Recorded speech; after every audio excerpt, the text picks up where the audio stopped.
Welcome D students. आज हम signal circuits में application of shift register discuss करेंगे। After completing this topic you will be able to recall applications of shift registers. Number 1, time delay. Number 2, serial/parallel data conversion. Number 3, ring counters. Number 4, universal asynchronous receiver transmitter, जिसको हम बोलते हैं UART. Now this topic exam point of view is very very important. इससे आपके long question, short question and the object type question आ सकते हैं। और यदि मैं आपको एप्लीकेशन वाइज बात करूं, जनरली या कम शिफ्ट रजिस्टर की एप्लीकेशन कहाँ क्या क्या एप्लीकेशन होती हैं। जैसे सीरियल टू पैरेलल कन्वर्जन करना है, we use shift register. Parallel to serial conversion करना है, वी यूज शिफ्ट रजिस्टर। आपको क्या सीरियल टू पैरेलल डेटा, जैसे सीरियल डेटा आपको आ रहा है और आउटपुट में आपको पैरेलल डेटा भेजना है, या पैरेलल डेटा इन हो रहा है और आपको आउटपुट में सीरियल डेटा आउट करना है। So we use what, we use UART। So these are the important applications. Time delay चाहिए तो हम लोग क्या यूज करेंगे, हम करेंगे शिफ्ट रजिस्टर यूज करेंगे। Ring counter is a special case of shift register. Yes, ring counter में भी आपका शिफ्ट था। आपको याद होगा रिंग काउंटर जब मैंने आपको लास्ट टाइम कराया था, मतलब काउंटर में जब मैंने आपको रिंग काउंटर बताया था, तो उसमें क्या है, उसमें आपके शिफ्ट रजिस्टर है सारे। शिफ्ट रजिस्टर या तो शिफ्ट राइट है रिंग काउंटर में या शिफ्ट लेफ्ट है आपका। सो ये आपकी एप्लीकेशंस हैं, कुछ इंपॉर्टेंट एप्लीकेशंस। सो आइए डिस्कस करते हैं एप्लीकेशंस वन बाई वन। सबसे पहला applications of shift register, number 1 is time delay. मैं आपको एक एक करके सारी चीज बता रहा हूं। जैसे आपने पहले पढ़ा था सीसो, यदि आपको याद हो, सीसो में एन बिट सीसो की बात कर रहा हूं। एन बिट सीसो आपने पढ़ा, ठीक है। डेटा को इन कराने के लिए कितनी क्लॉक पल्स चाहिए थी, डेटा इनपुट के लिए, डेटा इनपुट को लोड कराने के लिए, डेटा इन, मैं शॉर्ट में लिख देता हूं, डेटा इन के लिए, डेटा इन के लिए how many clock pulse is required. मैंने आपको बताया था n clock pulse is required. Yes, n clock pulse are required.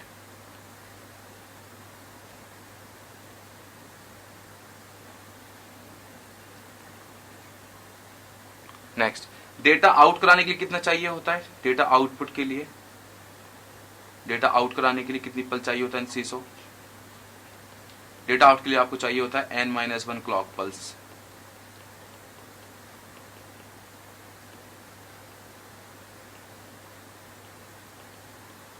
Required. मतलब पॉइंट ये है, यदि मैं एन बिट सीसो की बात करूं, डेटा को लोड करने में, मतलब डेटा कितना डिले, कितने टाइम बाद डेटा लोड हुआ, आप बोलोगे n clock pulse, t clock, n into t clock pulse बाद डेटा लोड हुआ। मतलब क्या है, डिले, दिस कॉल्ड डिले।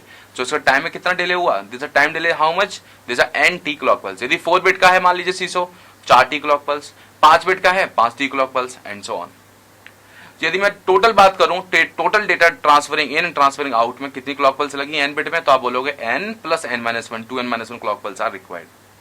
मतलब डेटा को इन कराने में, डेटा को आउट कराने में कितना टाइम लगा, तो n-1 क्लॉक पल्स को दोनों को जोड़ दिया, 2n-1 clock pulse are required. So the point is, the point लिख लीजिए जो इंपॉर्टेंट पॉइंट है यहाँ पे, in n bit SISO register it provide n t clock delay to the input data. यदि मान लीजिए तो आपको सीरियल इनपुट की बात हुई है, मैं आपको खाली एक बात कर रहा हूं पीसो की, पैरेलल इन की बात करता हूं। पीसो में यदि मैं एन बिट पीसो ले लूं, इन n bit PISO register in PISO, so यदि मैं 4 कैटेगरी में डिवाइड करूं इन सबको, parallel in, parallel out, serial in, serial out, serial in, parallel out. So एक बार मैं यहां लिख देता हूं डेटा इन और यहां लिख देता हूं डेटा आउट, ताकि आपको क्लियर पिक्चर पता लग जाए। और यहां पे चारों कैटेगरी, सीसो, सीपो, पीसो एंड द पीपो। खाली क्लॉक पल्स लिख रहा हूं फॉर द एन बिट के लिए, ठीक है। अब बताइए पहला वाला, सीसो में कितनी बिट चाहिए, कितनी क्लॉक पल्स चाहिए डेटा को इन कराने के लिए, आपने एन टी क्लॉक अभी थोड़ी देर पहले बताया था। और कितनी क्लॉक पल्स चाहिए डेटा आउट कराने के लिए, n-1 क्लॉक पल्स चाहिए, n-1 टी क्लॉक। सीपो में कितनी क्लॉक पल्स चाहिए, एन टी क्लॉक चाहिए। और डेटा को आउट करने के लिए 0 चाहिए थी, आपको पढ़ा होगा आपने last time, first learning module में हमने पढ़ा था ये चीज। आपका पीसो में 1 क्लॉक पल्स चाहिए और सीरियल आउट में n-1 चाहिए क्लॉक पल्स, और यहाँ पे पीपो में 1 टी क्लॉक पल्स चाहिए फॉर द इन के लिए और 0 टी क्लॉक चाहिए फॉर द आउट के लिए। After this the first application time delay. Input को लोड करने में कितना डिले लगा और आउटपुट को निकालने में कितना डिले लग रहा है, ठीक है। सो ये है आपकी first application time delay. Now let's have a knowledge check. Second application है serial oblique parallel data conversion.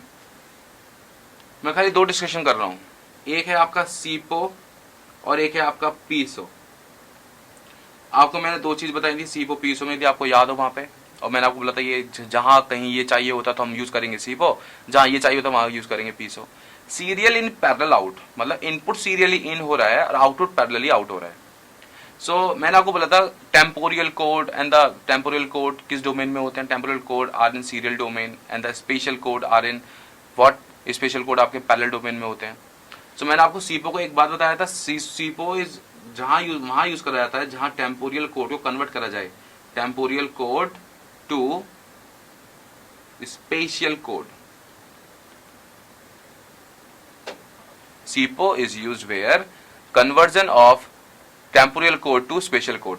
Temporal code आपका सीरियल होता है, मतलब इनके डेटा सीरियल में होते हैं, और स्पेशल कोड के डेटा आपके पैरेलल में होते हैं। नेक्स्ट बात कर रहा हूं पीसो की।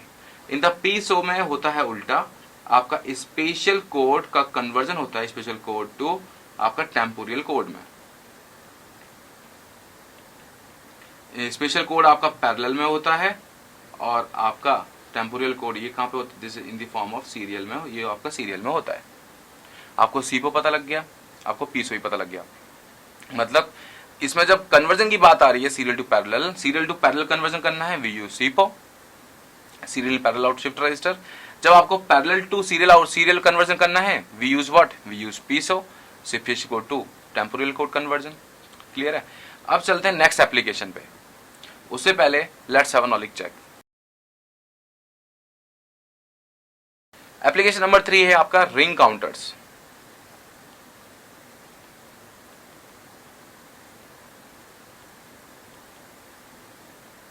देखिए आपको याद है रिंग काउंटर में आपको बता चुका हूं काउंटर वाले डिस्कशन में। सो आपका रिंग काउंटर यदि मैं ड्रॉ करूं, एक 3 बिट का रिंग काउंटर ड्रॉ करते हैं, 3 बिट का ring counter, this the ring counter. Now application ring counter की आपकी है shift right shift left, shift right भी करता है शिफ्ट लेफ्ट भी करता है। मैंने जनरली यहाँ से अप्लाई किया हुआ है राइट साइड से, वो आपका एमएसबी है। तो आप देखिए यहाँ पे Q2, Q1 and the Q0 पे थोड़ा सा देखते हैं। आपको डेटा अप्लाई करना है 101, देखेंगे कितनी क्लॉक पल्स लगेंगी। यहाँ पे आपकी क्लॉक पल्सेस, एक बार में सारा डेटा लोड होगा, एक मतलब आपका 1 बाई 1 डेटा लोड होने स्टार्ट होगा। सबसे पहले हमने क्लॉक पल्स अप्लाई किया, फर्स्ट क्लॉक पल्स अप्लाई की। जब फर्स्ट क्लॉक पल्स अप्लाई की हमको D2 पता लगा, D2 है हमारा 1, D1 है हमारा 0, D0 है हमारा 0। तो आपका जब क्लॉक पल्स अप्लाई की, Q2 same as D2, Q1 same as D1 and Q0 same as D0। So आपका ये आ गया 1 0 0। सेकंड क्लॉक पल्स अप्लाई की, second time input is what 0, now इस बार आ जाएगा 0 1 0। नेक्स्ट टाइम अप्लाई किया, this is 1, next time apply किया थर्ड, तो आपका हो गया 1 0 1। बट ये रिंग काउंटर नहीं है, this is shifting. Ring counter में क्या था, रिंग काउंटर में था हम क्या करते थे, पहले हमने एक 1 अप्लाई किया, उसके बाद उसको रोटेट कराते गए। यस, तो रिंग काउंटर में मैंने क्या किया, initially apply input 1, after applying the input 1, देखिए एक चीज, after applying the input is 1, feedback is applied from output to the input. वो पहले वाला मैं आपको शिफ्टिंग बताया, शिफ्टिंग क्या है। अब की बार देखेंगे रिंग काउंटर का मतलब 1 कैसे रोटेट हो रहा है। First clock pulse apply, now D2 is 1, D2 1 है तो Q2 equal to D2, Q1 equal to D1, Q0 equal to D1। तो आपका जब सेकंड क्लॉक पल्स अप्लाई किया क्या होगा, क्योंकि इस बार करंट स्टेज पे आउटपुट ये है 1, ये है 0 और ये है आपका 0, ये 0 रोटेट होके यहाँ पे आएगा, 1 changes to 0, now this D1 equals to 1, now D0 equals to 0। Now second clock pulse is applied, now this is 0, this is 1, this is 0। Third clock pulse applied, this is 0, this is 0, this is 1. If you apply the fourth clock pulse again, now Q0 D2 के equal है, D1 Q2 के equal है, D0 Q1 के equal है। Now clock pulse applied, this is 1 0 0. Fifth clock pulse applied, 0 1 0. Now 1 is rotating in the form of a ring. 1 is rotating in form of ring. Now check it. This one and this one. 1 is shifting. Yes, 1 is shifting. Now this one shifting, yes. This one shifting, yes. This one shifting, yes. This is a which shift, right or left? This is a right shift, yes. Now check it the decimal equivalent numbers. 100 is what? 1004 is 4 decimal equivalent, and 010 is what? 2. Now this is simple written like this: 4 divided by 2, 2 consecutive. The right shift is nothing but right shift is also called division by 2. and the left shift is also called multiplication by 2. So this is the application of shift register. Yes, this is application of shift register. Ring counter is the application of shift register. Okay, next. उससे पहले next करने से पहले इसमें आप उल्टा भी कर सकते हो, जैसे शिफ्ट राइट किया शिफ्ट लेफ्ट भी कर सकते हैं, राइट साइड से डेटा अप्लाई करना स्टार्ट कर दीजिए. सो उसमें क्या हो जाएगा, डिवीजन मल्टीप्लाई बाई 2 हो जाएगा. Now let's have a knowledge check. After this अब चलते हैं लास्ट एप्लीकेशन जो है आपकी UART. This is important application. UART पर थोड़ा डिस्कशन कर लेते हैं. देखिए, जब भी हमने देखा कंप्यूटर और micro processor based system, computer और माइक्रो प्रोसेसर बेस्ड सिस्टम में डेटा कैसे ट्रांसफर होता है, डेटा ट्रांसफर होता है in the parallel domain. But कभी क्या होता है, जैसे हमारे पास UART क्यों यूज करा जाता है, मान लीजिए हमारे पास डेटा आया है किसी के थ्रू, किसी पेरिफेरल डिवाइस के through in the serial form, but हमको दूसरी जगह डेटा को भेजना है, बट उसके पास पैरेलल फैसिलिटी है. तो डेटा आया सीरियली, भेजना है पैरेलली, तो हम लोग क्या यूज करेंगे, हम लोग यूज करेंगे UART. Again next point is, data आया है पैरेलल, भेजना है serial, we use what, we use UART. This a interfacing device. UART is a interfacing device जो कनेक्ट करता है दो चीजों को. मतलब दो चीजों को कैसे, दो चीजों, पहले आपने डेटा सीरियली इन किया और डेटा आउट करना है सीरियली पैरेलली आउट. तो मतलब सीरियल से इन है, पैरेलल से आउट है, या पैरेलल से इन है, सीरियल से आउट है. आप बोलोगे सीसो सीपो भी यूज कर सकते हैं, बट UART ऐसा है, इसमें दोनों चीज एक साथ हो जाती है. सीरियल से आउटपुट, सीरियल से पैरेलल भी और पैरेलल से सीरियल भी, इसलिए UART के दोनों चीज हो जाएगी आपकी. जैसे इंटरफेसिंग डिवाइस. ओके, सो डायग्राम बनाएंगे, UART का डायग्राम बनाएंगे और कुछ पॉइंट्स लिखेंगे.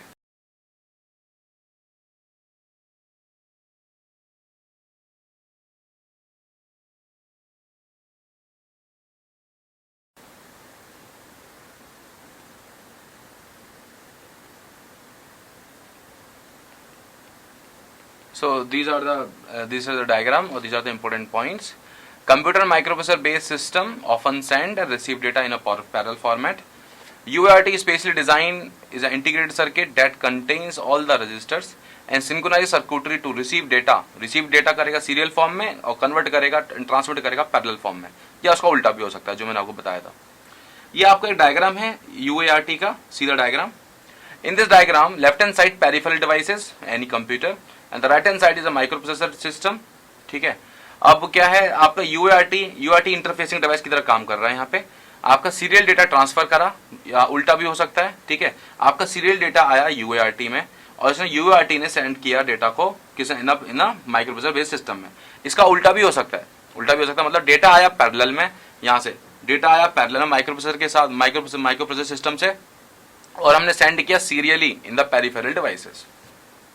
तो ये काम क्या है, दो जो आपके हैं दो body in the sense microprocessor system and the peripheral devices के बीच का पोर्शन है क्या, UART. This is interfacing device between two things. Data serial में आ रहा है, कन्वर्ट कर रहे हैं पैरेलल में और सेंड कर रहे हैं. डेटा पैरेलल में आ रहा है, रिसीव हो रहा है पैरेलल में और सेंड कर रहे हैं सीरियल में. ठीक है, सो ये है आपका UART.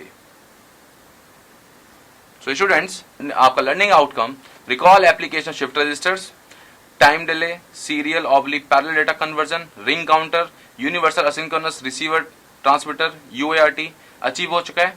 Now let's have a knowledge check.